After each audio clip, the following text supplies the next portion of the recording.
Cette émission est un programme d'enseignement destiné aux jeunes scolarisés. Pour leur permettre d'en profiter pleinement, chers parents, merci de tenir éloignés des éléments de distraction, téléphone, télécommande et autres. Il est également recommandé de mettre l'élève dans des conditions propices à l'apprentissage. Avoir un cahier et un crayon à billes à portée de main serait bénéfique. Dans la mesure du possible, la surveillance parentale ou d'un tuteur peut s'avérer nécessaire. Bonjour, je m'appelle Kamdem Tani Dieudonné, professeur de français. Le cours de français que nous allons faire ce matin est un cours de dissertation littéraire destiné aux élèves de première et de terminale. Ce cours vise deux objectifs bien précis dans le parcours de formation des élèves de première et terminale. Ces objectifs sont les suivants: analyser le sujet de dissertation littéraire et ensuite rédiger l'introduction et la conclusion. Alors, pour y arriver, nous allons passer par un sujet support. Ce sujet-là est ainsi libellé, comme vous pouvez le voir. Je vais me permettre de le lire pour vous. Dans l'avant-propos de son livre « La gloire de mon père », Marcel Pagnol déclare: « Il me semble en effet qu'il y a trois genres littéraires bien différents. La poésie qui est chantée, le théâtre qui est parlé, la prose qui est écrite. Que pensez-vous de cette affirmation? Vous répondrez à cette interrogation en vous appuyant sur les œuvres littéraires lues ou étudiées. Alors, comme je l'ai dit tout à l'heure, ce cours vise deux objectifs. Le premier objectif consiste, comme vous le savez, à analyser d'abord le sujet. C'est une phase fondamentale dans la production d'une dissertation littéraire. Alors, cette phase d'analyse du sujet commence par quelques petites questions qui vont vous être proposées et qui vont être les éléments d'une analyse du sujet. Mais avant de poser ces questions-là, je voudrais vous faire remarquer que chaque sujet de dissertation, quel qu'il soit, a deux parties. Je parle bien du sujet de dissertation.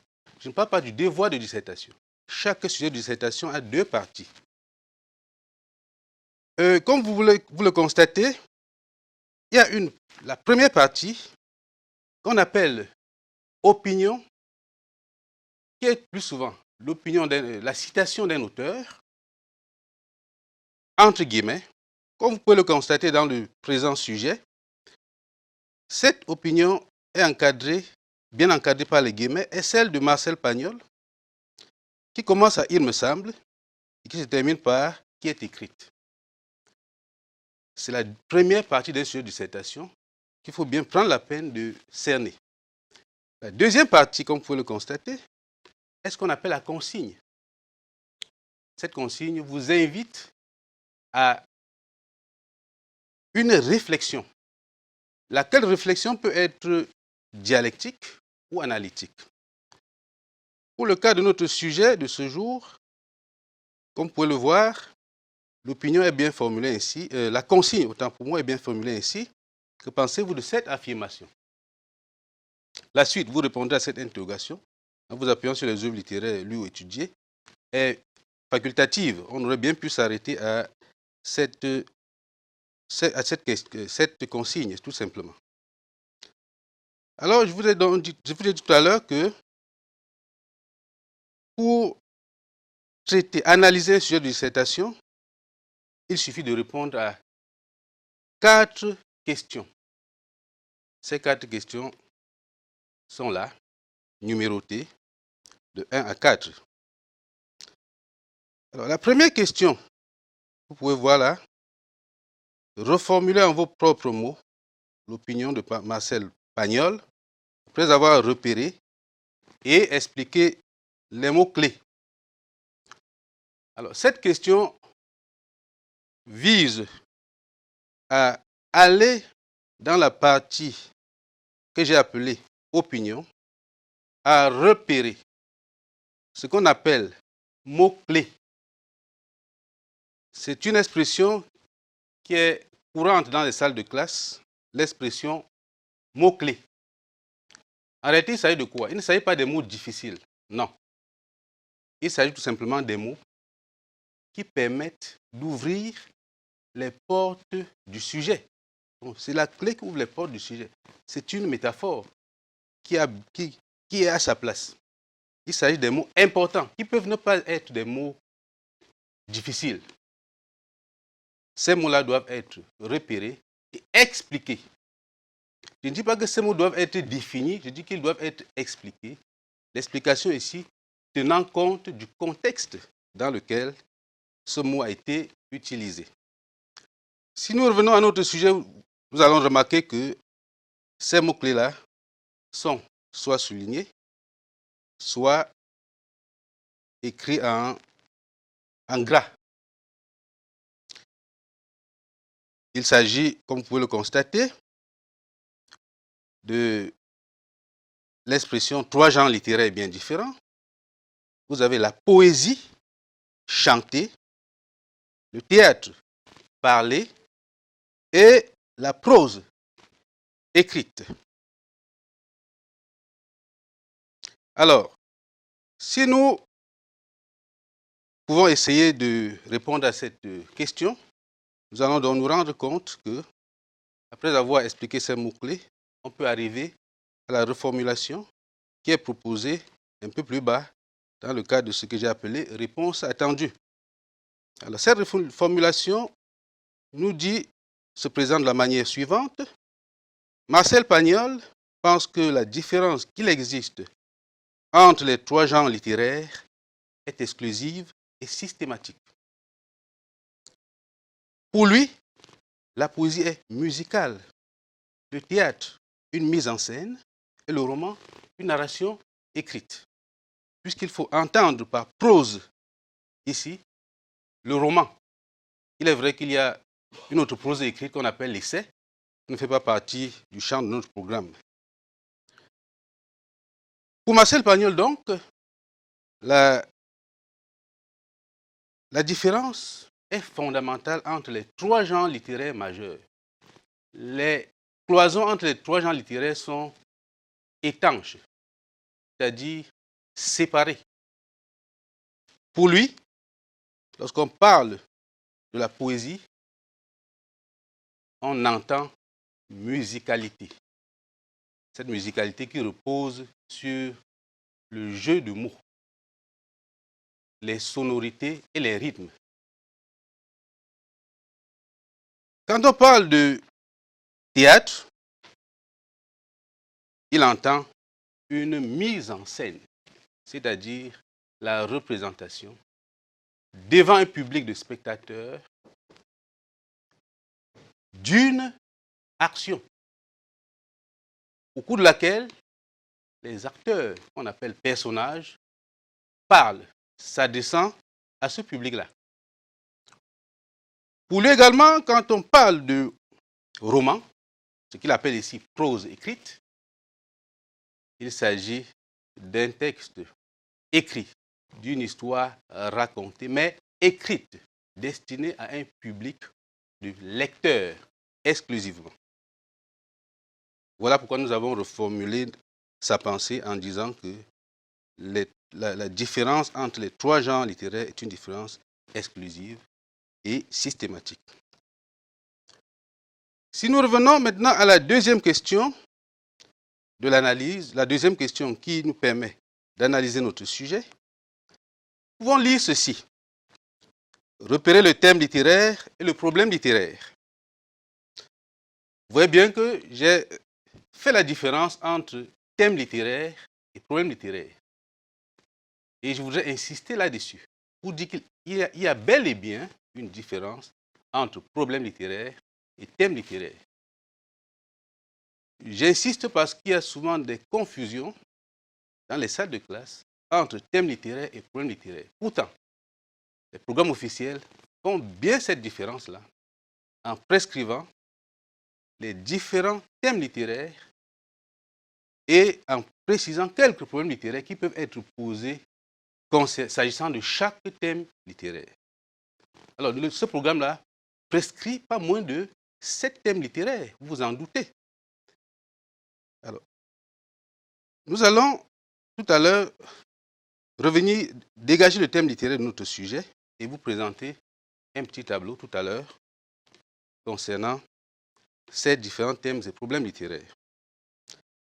Le problème littéraire, quant à lui, comme je le disais tout à l'heure, est différent du thème littéraire, en ce que le problème littéraire est un problème qui porte sur un thème littéraire donné. Pour illustrer ce que je viens de dire là, revenons à notre sujet, qui porte sur la fameuse citation de Marcel Pagnol. Alors, ce sujet, à partir de ce sujet-là, on peut dégager quel thème littéraire. La réponse se trouve dans la partie réponse attendue. La partie réponse attendue, où en petit 2, vous voyez bien écrit thème littéraire, les genres littéraires. Donc, pour ce qui est de ce sujet, le thème littéraire, c'est le genre littéraire. Genre littéraire parce que le thème littéraire permet de circonscrire le champ d'application du sujet qui a été proposé. Est-ce que ce sujet traite de l'œuvre littéraire? Est-ce que le sujet est centré, voilà le thème, est-ce que le sujet est centré sur l'œuvre littéraire? Est-ce que le sujet est centré sur un genre littéraire précis? Est-ce que le sujet est centré sur un écrivain ou bien sur l'écrivain? Est-ce que le sujet est centré sur l'art? Est-ce que le sujet est centré sur les rapprochements? Voilà présenter quelques thèmes littéraires qui font l'objet des sujets de dissertation littéraire. Très souvent, les élèves de première surtout se contentent de proposer des thèmes littéraires ayant trait uniquement à l'œuvre littéraire, de traiter des thèmes littéraires ayant trait uniquement à l'œuvre littéraire. C'est une erreur de leur part. Alors, pour ce qui est du problème littéraire de ce sujet, puisque le thème littéraire, c'est les genres littéraires, quel est donc le problème qui est posé sur les genres littéraires, s'agissant de ce sujet précis? Eh bien, comme vous pouvez le constater, il s'agit du problème du rapport entre les genres littéraires, ou encore du rapprochement entre les genres littéraires, de la relation entre les genres littéraires. Voilà le problème qui doit être résolu dans ce sujet, qui sera posé à l'introduction, qui sera résolu dans le corps du devoir.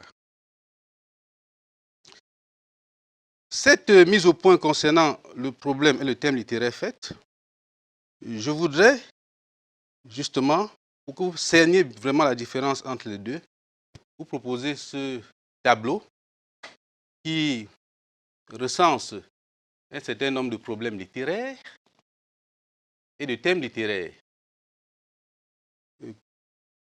Comme vous pouvez le constater, ce tableau-là présente dans la première colonne, la colonne de gauche, les thèmes littéraires possibles. Les thèmes littéraires sur lesquels les sujets de dissertation littéraire en première ou en terminale peuvent être centrés. Vous remarquerez que il y a dans ce tableau-là, dans la colonne de gauche, les thèmes littéraires. Vous avez par exemple le thème de l'œuvre littéraire ou la littérature. On peut y poser beaucoup de problèmes. On peut poser le problème de la fonction de la littérature. On peut y poser le problème du contenu de l'œuvre littéraire, la source d'inspiration de l'œuvre littéraire. Vous avez également, en le parcourant, vous pouvez trouver le problème, le thème des genres littéraires, comme c'est le cas pour notre sujet.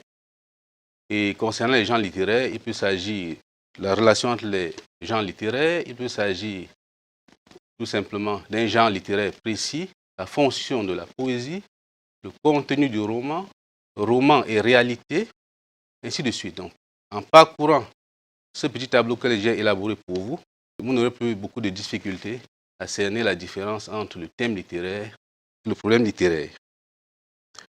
Nous allons passer à la troisième question fondamentale qui rentre dans le cadre de l'analyse du sujet de dissertation, à savoir la question concernant la problématique. La question qui vous est posée, c'est dégager la problématique. Alors, il faut rappeler que la problématique, vous le savez déjà, se formule sous la forme d'une phrase interrogative. Donc, c'est une question qui est posée concernant le sujet. Et cette problématique, justement, elle est posée à l'introduction. Alors, cette problématique-là peut être unique. Il peut y avoir également deux problématiques. Au cas où vous avez choisi deux problématiques, je conseille que la première problématique soit une phrase interrogative affirmative et que la deuxième soit une phrase interrogative négative. Le plan dialectique nous invite à mener une réflexion en pesant le pour et le contre sur une opinion donnée. Les consignes qui sont souvent courantes concernant le plan dialectique nous invitent, nous, surtout vous les élèves, à prendre position. Ça peut être, comme dans notre sujet, que pensez-vous de cette affirmation? On peut vous demander également si vous partagez le point de vue de l'auteur de la citation. Êtes-vous d'accord? Que vous suggère? Que vous inspire? Apprécier? Et même commenter et discuter. Le plan analytique, qui dépend également du mot-clé la consigne, peut permettre de mener une toute autre réflexion qui ne consiste pas à peser le pour et le contre. Voilà pourquoi la consigne souvent proposée peut être formulée de la manière suivante: montrer, justifier, expliquer. Pourquoi? Qu'est-ce qui fait? Je prends un exemple d'un autre sujet de dissertation. Qu'est-ce qui fait le succès, la durée et l'influence d'une œuvre littéraire, par exemple? Ici, forcément, le plan est analytique. On n'a pas besoin de mener une réflexion dialectique. On n'a pas besoin d'une thèse et d'une antithèse, comme on le dit souvent, pour des raisons pédagogiques. Alors, revenons à notre sujet. La problématique que nous avons proposée pour vous ce matin est formulée de la manière suivante. La relation entre les trois genres littéraires majeurs est-elle cloisonnée? Ça, c'est la première phrase interrogative et affirmative. Vous avez dans cette problématique certainement un terme que vous pouvez trouver recherché, cloisonné. La relation entre les trois genres littéraires majeurs est-elle cloisonnée? C'est-à-dire, est-ce que la relation entre les trois genres littéraires est une relation étanche? Est-ce qu'il n'y a pas de point commun, par exemple, entre les trois genres littéraires majeurs que sont la poésie, le théâtre et le roman? C'est même le sens de la deuxième question problématique qui a la forme interro-négative. N'existe pas de point commun entre ces trois genres littéraires. La problématique formulée ainsi nous oriente directement vers les différentes parties du corps du devoir. Les différentes parties du corps du devoir qui doivent être connues à l'analyse parce qu'elles permettent d'annoncer le plan dans le cadre de l'introduction. il est important, je le rappelle, il est très très important de toujours, à la fin de votre analyse, présenter les différentes parties du corps du devoir. Ces parties du corps du devoir découlent évidemment de la question problématique. J'ai dit tout à l'heure que quand la question problématique est bien formulée, il est évident que les différentes parties du développement qui vont être annoncées au corps du devoir deviennent un jeu d'enfant. Alors, pour le cas de notre sujet, cette fameuse citation, ce fameux sujet emprunté à Marcel Pagnol, pour le cas de notre sujet, disais-je, nous avons évidemment, puisque le plan est un plan dialectique, notre sujet comporte deux parties. Première partie, il existe des cloisons étanches entre les genres littéraires, évidemment, ou encore les différences entre les trois genres littéraires majeurs sont des différences nettes, exclusives. La deuxième partie, qui est ce que vous appelez souvent l'antithèse, sera consacrée à ceci que il existe des points communs entre les genres littéraires. Cependant, ce sera le sens de la démonstration qui sera faite dans le corps du devoir. Je vous remercie.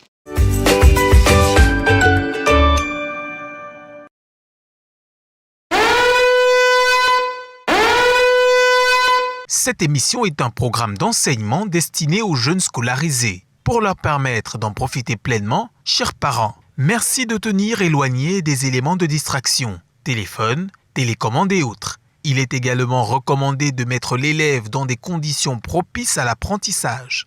Avoir un cahier et un crayon à billes à portée de main serait bénéfique. Dans la mesure du possible, la surveillance parentale ou d'un tuteur peut s'avérer nécessaire. Nous continuons avec le deuxième objectif de notre cours de dissertation de ce jour. Cet objectif est simple. C'est l'un des objectifs qui revient dans le parcours de formation de l'élève de première et de terminale, en tout cas de l'élève du second cycle, à savoir la rédaction de l'introduction et de la conclusion. Nous allons commencer par la rédaction de l'introduction.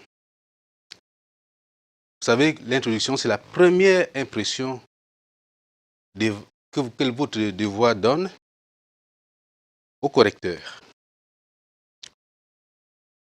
Avant d'y arriver, j'aimerais rappeler avec vous, avec votre concours, les différentes étapes d'une introduction.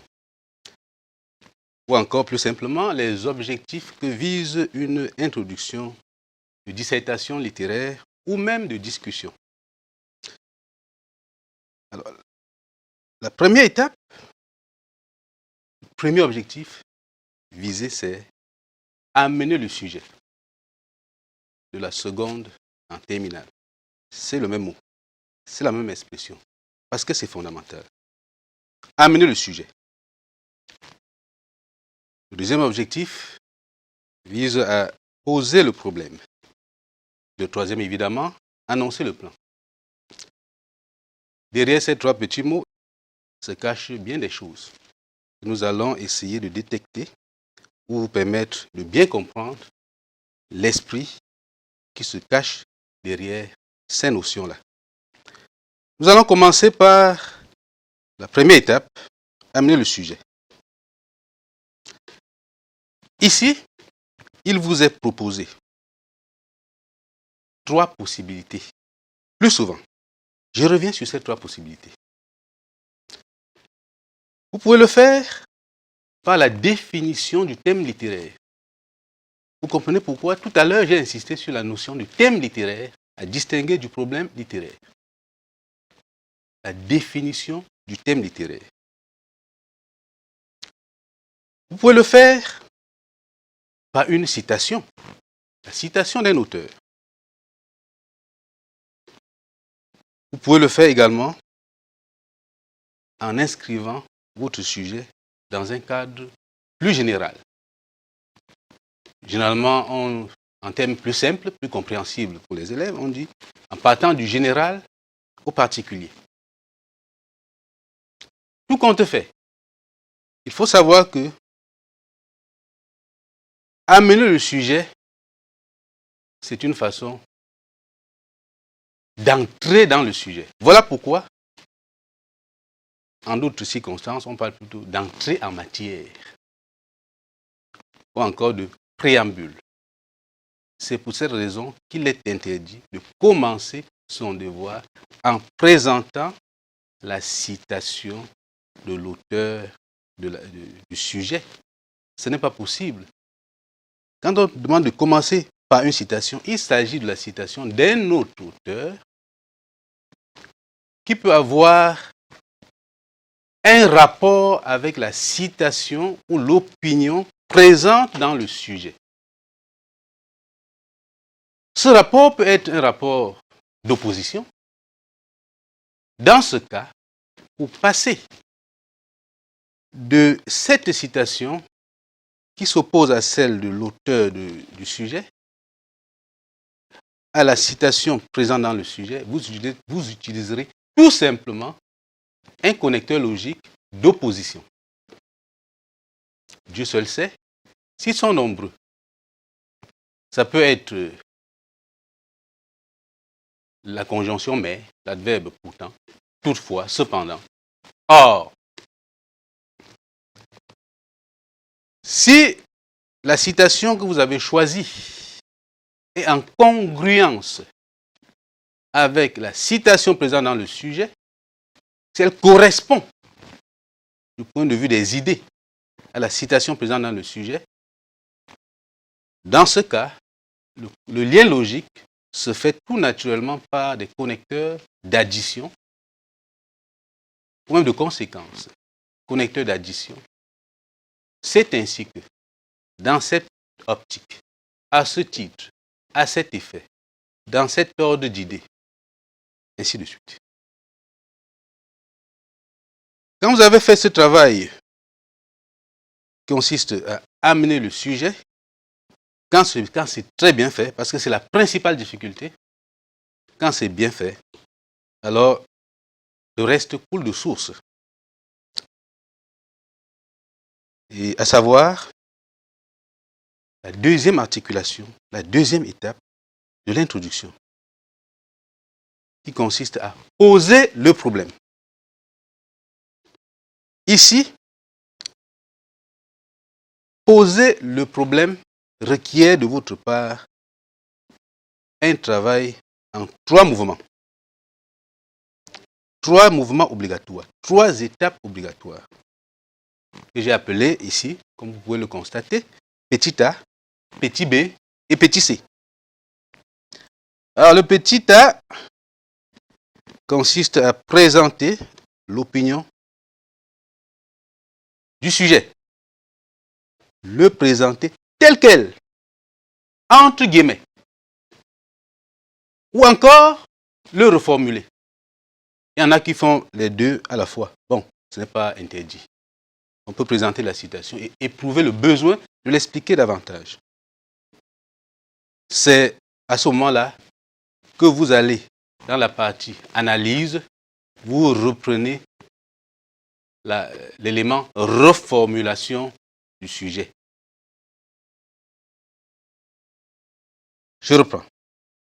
En ce qui concerne la partie poser le problème, vous avez 3 étapes obligatoires. La première étape, pour présenter l'opinion. Il y a 2 possibilités. Vous pouvez présenter la citation telle qu'elle. C'est ainsi que.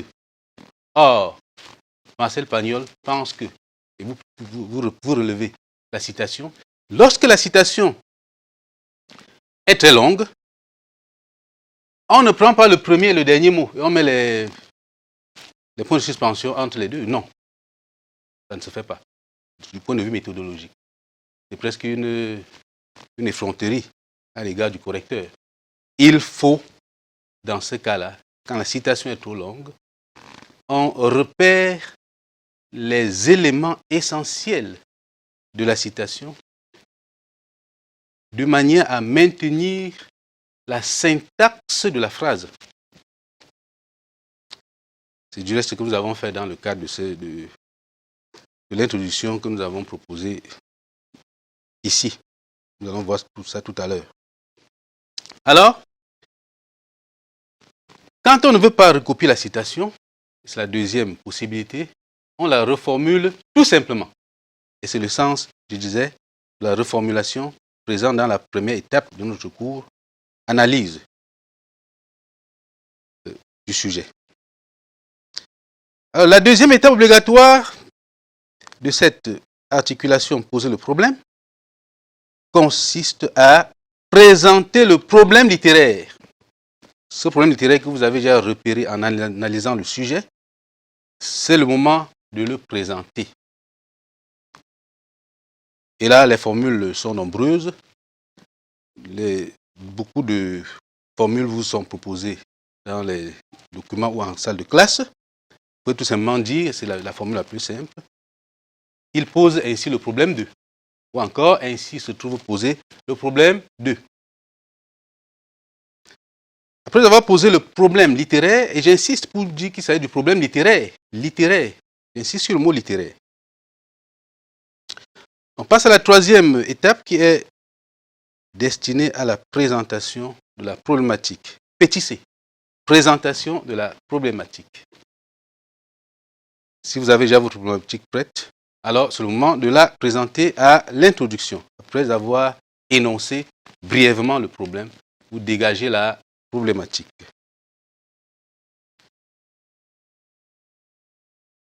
Ensuite, on passe à la troisième étape de l'introduction. Annoncer le plan. Il s'agit de présenter sans détail les grandes articulations du corps du devoir, les grandes parties du corps du devoir. Les grandes parties qui orienteront votre corps du devoir doivent être présentées sans détail. On ne rentre pas dans les arguments, non.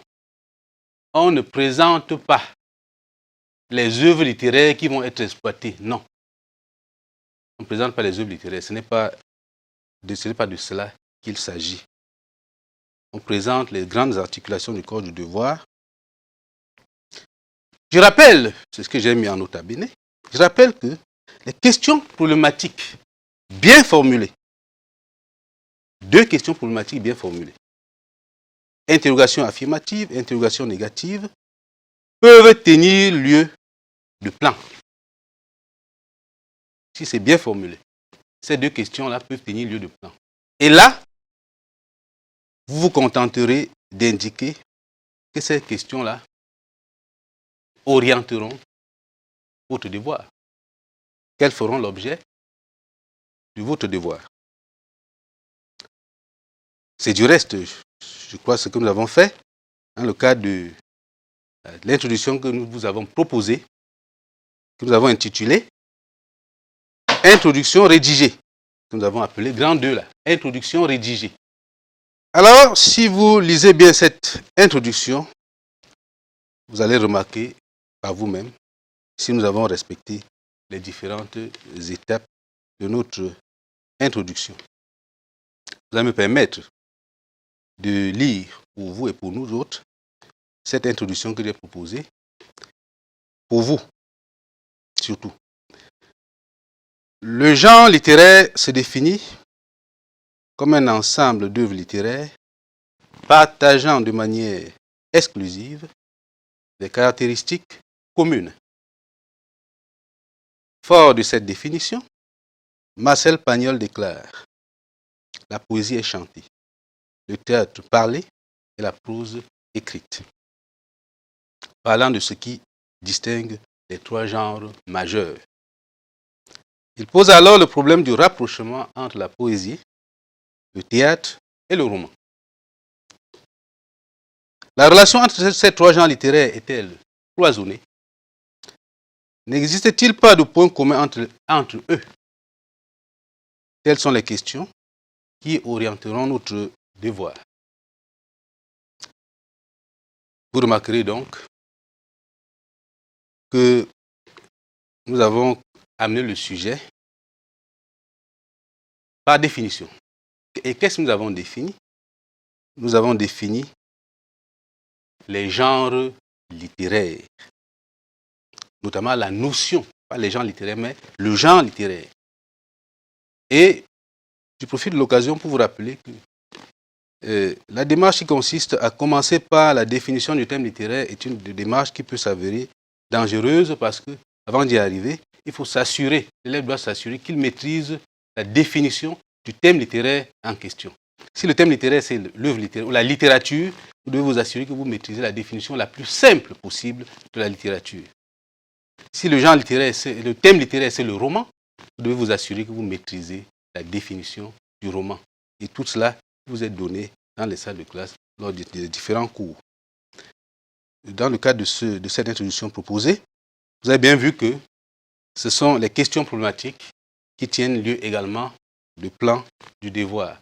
Et nous nous sommes contentés seulement d'indiquer que ces questions-là feront l'objet de ce devoir. La deuxième articulation de cet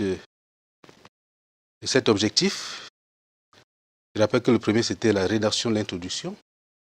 Le deuxième objectif ici concerne la rédaction de la conclusion. Je vais me prêter au même exercice que tout à l'heure en nous rappelant les différentes étapes d'une introduction de dissertation littéraire ou même de discussion. Ces étapes-là, il y en a 3 comme à l'introduction,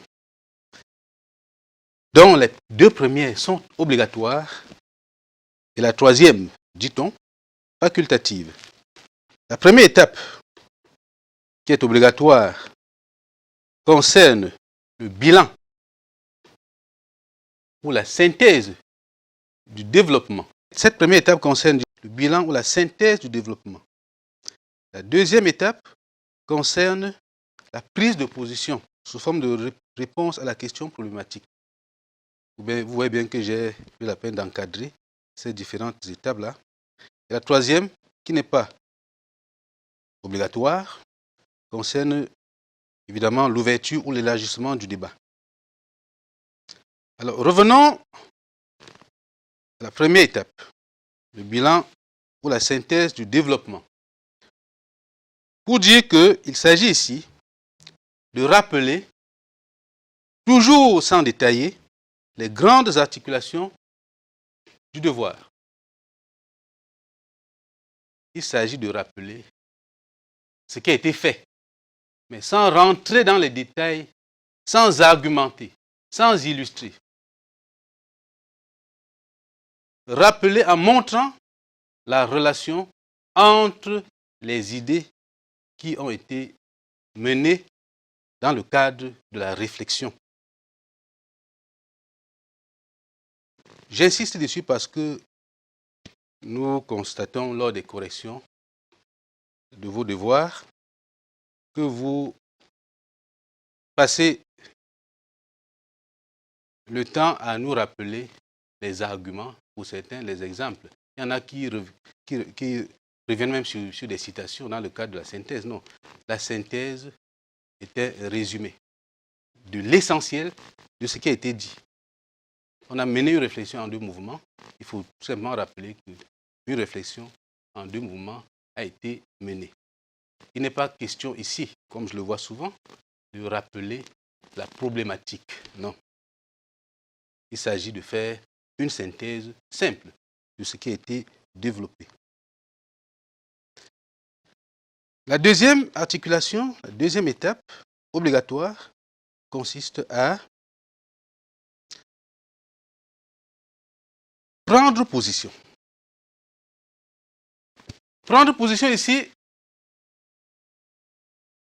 consiste tout simplement à répondre à la question problématique. Donc, cette prise de position doit être formulée sous forme de réponse à la question problématique. La prise de position concerne exclusivement, s'il s'agit de prendre position, il s'agit exclusivement des sujets qui admettent un plan dialectique. Quant aux sujets qui admettent un plan analytique, Il s'agit d'apporter uniquement la réponse à la question problématique. Je rappelle que cette réponse-là, elle doit être nuancée, subtile. Il ne s'agit pas d'apporter, de dire non, Marcel Pagnol a totalement tort. Ça, c'est un peu violent. Il faut nuancer son propos. C'est pour cette raison que je vous propose quelques formules qui ne sont pas des formules magiques, mais qui peuvent vous permettre de vous exercer dans ce cadre-là. Par exemple, on peut à ce niveau-là dire « pensez que ». Pensez que. Et on y met la thèse. Pensez que. Dire que. Dire, comme Marcel Pagnol, que la relation entre les trois genres littéraires majeurs est une relation étanche, semble exagéré, erroné, inexact. Cette prise de position est la suite logique du bilan qui vient d'être fait et qui a consisté à rappeler les étapes du raisonnement. Une autre formule, on peut dire, il serait exagéré, inexact, erroné, partial, de dire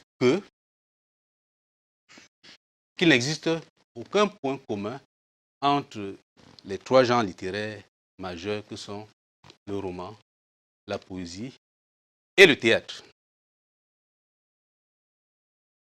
On peut également se proposer cette formule.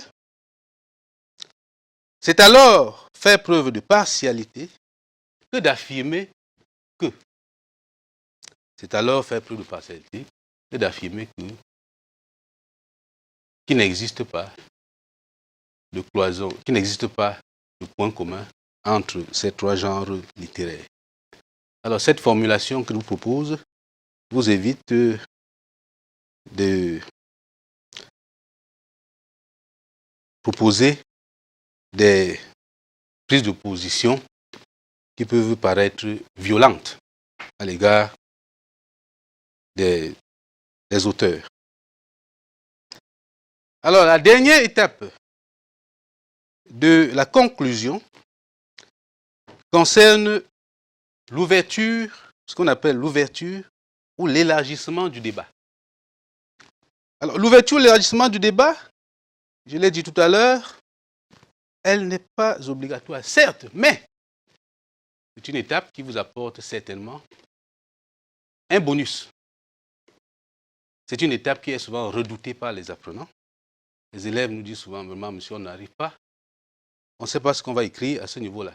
Puisque ce n'est pas obligatoire, autant mieux laisser. Non. Ce n'est pas obligatoire, mais c'est important. Alors, l'ouverture du débat. J'aimerais bien vous expliquer en quoi cela consiste. Suivez très, très bien. Cette étape consiste à montrer que d'autres problèmes littéraires peuvent être posés concernant le même thème littéraire. Autrement dit, que le débat n'est pas clos. Le débat n'est pas fermé s'agissant de ce thème littéraire. Et c'est ça tout le sens de la différence que j'ai faite dans le cas de l'analyse entre thème littéraire et problème littéraire. Si vous avez cerné cette différence-là, ici vous comprenez que pour ouvrir le débat, j'ai mon thème littéraire, les genres littéraires. Ce thème littéraire, sur ce thème littéraire, on a posé le problème de la relation entre les genres littéraires. Il est question pour moi de montrer que non, ce n'était pas le seul problème. On pouvait poser d'autres problèmes. Ça peut être le problème de la portée d'un genre littéraire donné, du contenu d'un genre littéraire donné. Ce problème n'a pas été traité ici, seulement de proposer que la réflexion peut être poursuivie concernant cet autre problème littéraire sur le même thème littéraire. C'est d'ailleurs le sens de l'exemple que j'ai proposé là pour vous. Savoir, on peut s'interroger sur le contenu de chaque genre littéraire. Ou encore, il serait intéressant de se pencher sur la portée de chaque genre littéraire. Vous voyez, chers élèves, qu'il n'est pas difficile d'ouvrir le débat. Il suffit d'avoir l'esprit que ce qu'il faut faire, c'est de montrer qu'un autre problème littéraire peut être posé et traité concernant ce thème littéraire précis. Si vous avez cette façon de réfléchir, il ne sera plus très difficile pour vous de proposer l'ouverture ou l'élargissement du débat, puisque son nom c'est bien élargissement du débat. Il ne s'agit pas d'élargir le débat en posant simplement une question qui n'a aucun rapport avec le thème littéraire. Non, ce serait trop facile. Il ne s'agit pas non plus de présenter une citation sans aucun rapport avec le sujet.